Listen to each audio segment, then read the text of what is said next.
Hey guys, this is Lily again from Rockford Area Riders, Everything and Anything Bikes. I'm here with Jas from the Wolfpack Social Club, and we're going to find out a little bit about who they are, what they're about, how do I get in, and what do they have coming up. So Jas, go ahead, take it away, my friend. Well, I appreciate you meeting with us, and thank you for giving us this opportunity. It's pretty cool.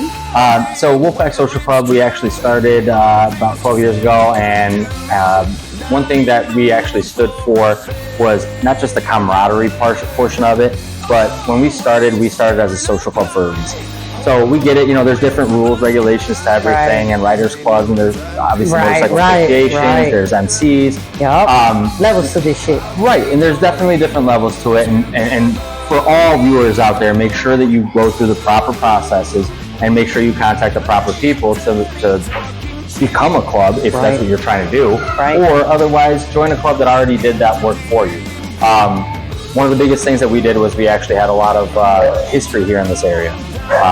Between me and my father and then the original first 9 that we had, a lot of us were connected in one way, shape, or form with different aspects of the lifestyle, whether it be through military motorcycle organizations, MCs, other organizations that just we had a wealth of knowledge and a wealth of contacts. That did help us quite a bit.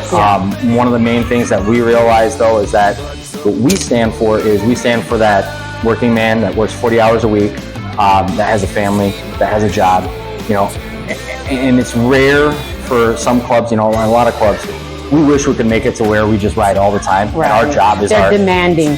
Yeah, so they're very demanding. We all wish that our club could be our lifestyle. I want that to be my full time. So for us, it is our lifestyle, but at the same time, we still do have a job, and we still do have our responsibilities for our families. And that's why we started the club as a social club. It began out of a moment of necessity. You know, a lot of times at that time, what we had was a lot of little pop-up clubs that were coming into the area. We originated here at Murphy's Pub and Grill, and one of the things is that we had a ride every Sunday. Just for Murphy's. Just Murphy's. That's nice. Just people got together, all kinds of dudes. Not just once a week, it was every Sunday. And we got to the point where we had, you could show up on a Sunday and there could be anywhere from 12 bikes to like 40 plus bikes. And we had no club, no anything. It was just a bunch of bike guys getting together and riding. And so it was meant to be then. It was exactly. Yeah, it was destined. So at the stage that I'm not going to judge anybody for anything. Like, there's a lot of cool shows out there. There's a lot of cool movies about bikers and the biker lifestyle. At a certain phase, when we first originated, there was a lot of pop-up clubs that were happening around the area. And what we saw that there was a gap. There was a gap. A lot of these pop-up clubs were trying to become something that they did not follow the processes. They did not do the due diligence and all that other stuff. And there was clubs that were popping up that some of the people that I've known that were part of, and then they got shut down and all this other stuff. And that's tough. You know, it's tough on a lot of guys. You do have to go through the certain process. Like, you can't just be popping up clubs everywhere. Like, exactly. So when we saw that, we had some of these people, obviously, that I've known, and they would come around. And what I wanted to do, and what the fellow members that originally started this club wanted to do, was create a club where they didn't have to get approached anymore. And it's such a blessing to be asked to join something. Yes. But at the same time, it's also kind of really hard to say no, and then you don't know what the fallout is, or if you should show up again, or anything like that. So this club actually became a club out of a necessity, which was to deter all that and kind of get away from that kind of stigma. Where bikers felt like they couldn't show up to a certain place because we were cool with a lot of guys, you know. Right. Pop-up clubs. They weren't necessarily bad clubs, good clubs. We don't know what they were. They just started. So for us, when we started what we did, it was to focus around the working man, but it was also to focus around the community. So everything that we do, we're an official, non-for-profit. Everything we do is to raise money for different organizations and various projects. Our primary goal is definitely for our veterans. And then also for our local families that were affected by whether it be motorcycle accidents or anything like that. We've realized that there was a definite gap there. We actually, even though there was a Toys for Tots locally that was happening at the time, we decided to add another one. Yeah. And it worked. That's so cool. Because there's definitely plenty of room for that. Right. and there's plenty of room for helping out local residents who don't get to enjoy Christmas. So I'll say every year so far, we've taken in at least 2 families during our Christmas runs. I'm not going to call it Toys for Tots because we do a little bit different. Instead of just doing toy donations and stuff, we actually do collect within individual members, and then from our public that are supporters and stuff like that, we actually do collect not only funding but other stuff that we actually pass on to families that can't afford their rent. Cool. Exactly. You guys do so much. They can't afford the dinner, they can't afford whatever, so we invite them to our Christmas dinner. We help them by giving them some kind of funding to offset their costs for the Christmas holidays, because it's hard. It's hard for parents to, you know, in that situation, they want to be able to give back to their kids. And it's hard for them to do that. Totally. Yeah, you guys do so much. Just from the few years that I've known you guys, man, like so much. Like, I mean, you guys are like dedicated. You know, I love that. I admire it. I mean, what are you guys doing this Saturday, for example? You know what I mean? Like, yeah, you guys, I love it. Love it. So it started out of necessity. We're still the same group as far as guys that show up on Sundays or Saturdays, and we go out riding as a group. We can have anywhere from 6 bikes all the way up to 35, 40 bikes. You just never know what kind of run it's going to be or where we're going to go. We do try to support a lot of the local runs in the area. And we do the best that we can with that. But we wish we could make it to every run. Right. And we wish everybody could make it to our runs. It's quite a bit. I mean, there's a lot of rides, you know. Again, we only get a short summer, right, in the Midwest. So everybody's really just trying to get it all in there. So sometimes, you know, I've seen you guys say, you know what, guys, this group's going to go to this ride and this group's going to go to this ride. So you guys really try, you know, and I see it. You know what I mean? I see it. Yeah. So one of the things, you know, that we mentioned about is the best description of who we are and what we're about is to look at our membership. And we take in so many different members from different various lifestyles. We have quite a few members that have been involved in all kinds of different roles in life. They've had hardships, and we have guys that have very successful businesses. We have guys that have just that were really family oriented and then wanted to find the group to ride with. So it's a lot of different aspects to it. One of the key things that we started at the beginning though was always trying to help out in our community. We'll find guys that for them they needed that structure. Maybe they came from a rough background, maybe they came from a rough childhood, but they needed that structure and that group, that support group. So we were there for them, and that's why we have, like I said, we have guys that, you know, from A to Z in that kind of sense, like it's all across the board. And that's what we kind of primarily went for, because there wasn't a club that really did that. That wasn't just and we also wanted to create a club where it was a lot more closeness and organization in regards to, you know, to join, it takes a little bit more effort. Right. No, I think you guys have really honestly done amazing. And I see that it's different people from different, you know, lifestyles, you know what I mean? I just love it that you guys are open, right, to whatever. So for the viewers, how, if somebody wants to become, like, what are the guidelines, who can, who can't, and what do you do, and who do you contact, and what's the process? So we're actually, as a social club, we actually accept any and all in that kind of sense. The one thing that we actually absolutely prop ourselves on is we are a non-territorial, non-denominational club.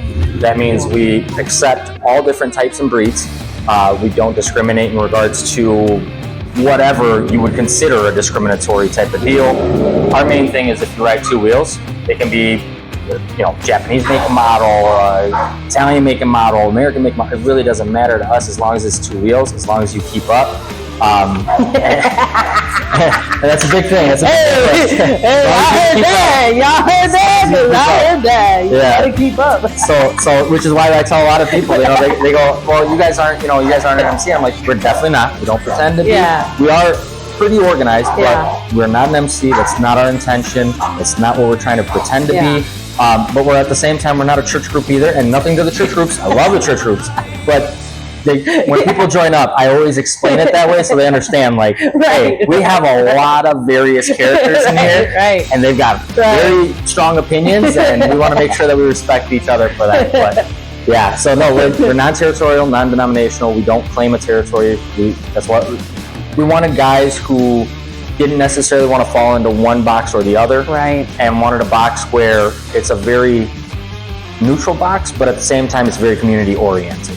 So for us, majority of, actually I would say more than 90% of the organizations and organizational work that we do is to support actual super local community type of organizations. So even we do have another club out in New Jersey, and even they do the same thing. Like for their area, they try to focus on the very local nonprofits and nonprofit opportunities for them. So that's what we try to do.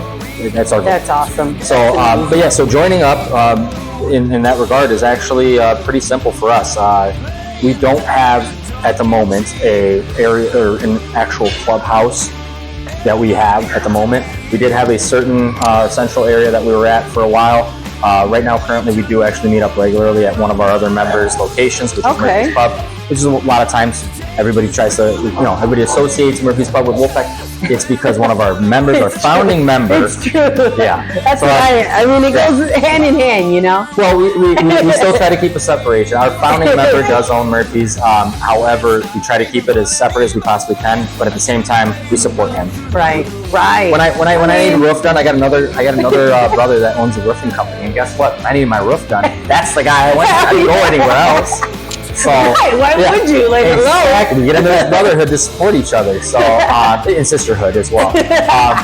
But no, that's definitely the one thing is most people actually attribute Murphy's with Wolfpack, which we do a lot of our events here. You can find us here every Wednesday for bike night, and then every weekend we usually start our rides from here. So Saturdays, Sundays, if you show up around anywhere between 11 and noon, typically our last bike out is at noon. Our earliest bike out is usually about 11 a.m. So any Saturday or Sunday you come out here, you see a bunch of guys, you can roll with us. Okay, awesome. We're more than inviting. We would love to get to know everybody. So where do I go? So like, where do they go? Do they email? How do they get a hold of somebody and say, hey, I want to be a part of this? Yeah, so we do have an email, but you can find most of our information on our Facebook page, Wolfpack Social Club. We're on there. It's got a large wolf head with a red background. You can't miss it. But yeah, so go on our Facebook page, like our Facebook page, and try to help us promote in that kind of sense to try to spread this same kind of mission that we have in other parts. But if you go on our Facebook page, it does have our email address as well. You can definitely message us at any point in time.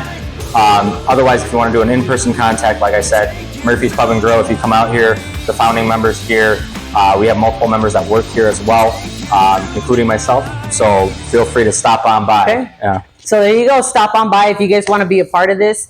They do, again, a lot for the community. It's open to anybody. So definitely, I mean, I'm all about it. So that's awesome. Awesome. So yeah, what do you guys have coming up? Yeah, so pretty soon we actually have two very large events coming up. Last year we actually started the first annual local area swap meet for motorcycle parts and motorcycle aficionados. We didn't make it just to where it's only bikes necessarily, so we did actually have other vendors that showed up.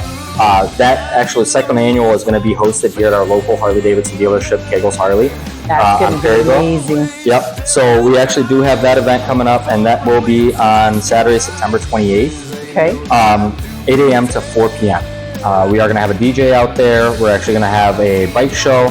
It's free admission, but we do ask for a donation, obviously. All donations actually go to the Ann and Robert Laurie Children's Hospital of Chicago. That's awesome. So we're trying to support them. They were actually really cool. Last year we actually did it with them as well. I saw the picture with the check. That was cool. Dude, they were super cool. We love them, man. And it's a good cause. It's a good cause. They actually do some local stuff here too, so that's why we want to support them.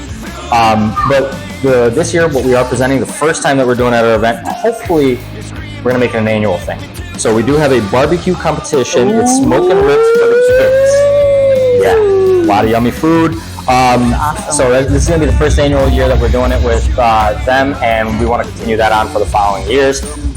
Please contact us. You can contact our vendors from RAR, Rockford Area Riders. We're actually partnered with them in this event. Or you can contact the Wolfpack Social Club at wolfpacksc15@gmail.com. And then, are you guys needing any more vendors or motorcycle parts vendors? Please come on up, bring your items. I guarantee you, it's going to be a very cool turnout. We would always love to have more vendors as far as motorcycle parts go. Right now, we actually do have a bunch of vendors. I'll pull out my phone for a second. So, if let's say if I want to become a vendor, what are your spots? What are they going for, and what's like the sizes? So to keep it free admission for everybody else, we did charge a vendor fee, which is for a 10 by 10 spot. It's actually only $40. It's one of the cheapest vendor spots that you can get for an event like this. So yeah, $40. Oh, you guys! Stuff, try to sell it. Most people, if anybody's doing homemade jewelry, yep, sewing patches, I mean, man, $40 for a 10 by 10, guys. That's So that's awesome. Right now, we actually do have. I'm going to mention a few of our vendors that are going to be absolutely here. A few of these vendors actually were at part of our event last year as well. But American Customs is going to be out with us. Pearls Patches, ISMC. Okay. We're going to have 2 food trucks, bench warmers, and Rusty Drum will be out. Okay. Leathers for you, so we'll have leather suppliers there too. So you got your patch guys there, you got your guys there. Man, I can get a vest, I can get patches sewn in, man. So far we have 24 vendors in total and counting. I mean, we've already actually added another 4 more today. So it's getting up there real quick. Man. And we will also have a dunk tank. So bring out the kids. This is growing. Yeah. I feel like it's like at least double from last year. It's getting there. It's going to be awesome. It's going to be a good time. That's awesome. And we do want to thank Kegel, Harley Davidson for letting us host at their location. Right. And we want to thank, obviously, we're partnered with RER. Right. So. Right. Hey. But yeah, so our second event that I wanted to actually mention was on Saturday, September 21st. Now, this is a big one for us. It's our WPSC Memorial Ride. It's remembering those that we have lost. Now, 3 of these members that we have lost, 2 of them were for health complications. 1 of them was on a run, and it sucks. Yeah. We host this event because we actually do try to raise funds for not only their families, but we actually try to raise money for other families that are affected by a motorcycle accident or a motorcycle situation. We want to be able to actually help them out and take care of them. And that's why it means a lot to us. Yeah. You know, we're all bikers. Well, We've been bikers for years. I've been bikers since I was 18. I'm 35 that was now. your brother, you know what I mean? So. Well, even outside that, there's so many other people that lost their brother. They lost their father. They lost their sister. They lost their mom. You know, we want to be able to help them out. Yeah. So, that's so awesome. That's going to be at Murphy's Pub and Grill. Like I said, September 21st. It stands up at 11. Rider cost is 20, passenger is 10. We are going to have, so we're actually coinciding. So again, like I said, sometimes we try to run things separate. Right. Murphy's is having a Fall Fest that weekend. Okay. So they have a big event going on. We're actually going to be partnering with them on this too. So the Fall Festival, we're going to have live music. Ooh. And that one in particular, we got 2 nights where we're going to have some amazing... 2 nights? Amazing events. Friday night and Saturday night at Murphy's. Our event is on Saturday for the Memorial Ride. So if you can make it for the ride, great. If you can't, come out for the shows. Man. Because it's going to be some pretty epic shows. Actually, on Saturday, we do have the Kid Rock Tribute, the official Kid Rock Tribute Band. Coming out from the Wisconsin area. They're coming down and doing a show. Big time band. Oh yeah, super cool. And then on Friday, massive concert, Waylon. Waylon. We got Waylon. You can hear him on 104.9. You can hear him on all your local radio stations. Right. Waylon is a big time band. Really awesome. Cow. Yeah. So they're coming out on Friday night. And we can't wait. We're so excited. Wow. We are selling tickets for these events. Okay, where do I get a ticket? Who do I call? So if you go on Wolfpack Social Club Facebook, they actually have that posted on there. We do have tickets through Ticketmaster as well. So if you look up the Waylon show on that day, September 21st. High tech over here. Oh yeah, we're selling tickets online. You can purchase them online, or you can purchase them in person. Okay. And we do have members that are going to be out in the field selling tickets as well throughout until that time. So make sure you find someone, because you do get a little bit of a better deal. Really? I'll tag a couple of people and I'll put a link up. There we go. So it's going to be amazing. We're going to have raffle prizes, silent auction, 50-50 beer tubs, specialty drinks, merch booths. It's going to be big. Man, it sounds like a fun-packed weekend. So basically, this is going on the week before the swap meet. So again, the week before the swap meet, you got that going on, and then right that next weekend is the swap meet. Man, yeah, absolutely. Back to back. So for all those people that went to Sturgis, got their riding in, but maybe didn't get just enough, come join us. We'll help you polish off those miles on that bike before you put it away. That's our goal. Oh man, thank you so much. I really appreciate you taking the time to meet with me and tell us a little bit about, actually, I have one more question. How did you become president? So, actually, it's interesting that you asked that. Not a lot of people ask, so thank you. I'm like, So actually, when the club originally started, I actually got voted in as vice president for a few years. I had eventually, because of certain job requirements and stuff like that, I ended up stepping down as vice president. I stayed within the club. Many years later, throughout different administrations of presidents and vice presidents, I got voted back in. I actually got put up. Yep, somebody put my name up, and they voted me in as president. I was super excited to take that role. Cool. Yeah, super excited to take that role. Been president now for, I believe, 5 years. Come on, 5 years. So what? yeah, so it's been a long journey. I've helped try to grow the club. Job. Congrats, man! Thank you. Damn, 5 years. So people stuff. Yeah, That's so cool. my biggest thing for this club is, whether I was president or just a club member, one thing that I always promote to anybody that's in a club, is you join a club for a reason. You didn't put the back patch on your back to make you a different man. Right. You are your own man. Right. You are trying to make that patch better as best as you can. Exactly. However, everything you're doing for your brothers. It's supposed to be a collective effort. Yeah. Exactly. Yeah. It's not about me. No, it's about everyone. It's about my serving, brothers. Yeah. Correct. So I was super excited, and then and when I got offered to be one of the original members, I was quick to put it on, and I knew exactly what the requirement or what the responsibility would entail. You were ready. And for me, again, like I said, I've been everything from an officer to a regular member, back to an officer, and I've worked through all of it, and I've helped a lot of brothers out. And one thing that I always try to promote to anybody looking to join a club type of atmosphere, you got to remember what you're doing. You're joining that club. Even if you were asked, even if it was different, you could say no. Do what your life wants you to decide. But when you're joining something like a brotherhood, you got to always remember, you're doing it for the brothers, not just for yourself. Right. But how good did it feel, right, that they chose you and they were like, hey, really good. You know what I'm saying? There's a lot of how cool is that, right? That's a lot of trust. Yeah. And that's a lot of love and respect. Yeah. So, and then that's why I treat my brothers the same way. Yeah. Always. That's so cool. So cool. Well, thanks again. I really appreciate it. Absolutely. So thank you guys again. This is Lily from RAR Everything and Anything Bikes.